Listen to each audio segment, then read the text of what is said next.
તો આજે સાંજે નીકળ્યા હતા મેળો જોવા અને ગણપતિ બાપાના દર્શન કરાવ્યા. અમારા સાહેબજીનો છોકરો છે કે જેને સેરેબ્રલ પાલ્સી છે કે એવો રોગ કે જેમાં વ્યક્તિના મુમેન્ટ ઉપર થોડું ઘણું કન્સ્ટ્રેન આવી જાય છે. પણ મા બાપને જે ધીરજ અને ખંત છે ને એને સલામ છે, કારણ કે પોતાના દીકરાને ક્યાંય એકલો મૂકતા નથી અને જ્યાં પણ જાય ત્યાં દીકરો સાથે ને સાથે જ હોય છે.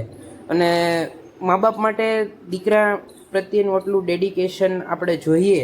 અને ત્યારે આવા કોઈ સમાચાર આવે કે સુરતમાં એક દંપતીએ દીકરાએ તરછોડતા આપઘાત કર્યો, ત્યારે એવું થઈ જાય કે મા બાપ આપણે નાના હોઈએ ત્યારે આપણી ખુશીઓ માટે પોતાના બધા સપનાઓનો ભોગ આલતા હોય છે.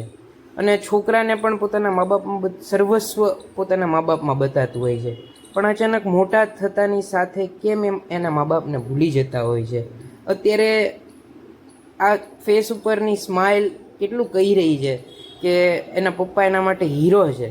પણ અમુક સમય જતાં કેમ અમુક દીકરાઓને પોતાના મા બાપ ઝીરો લાગવા માંડે.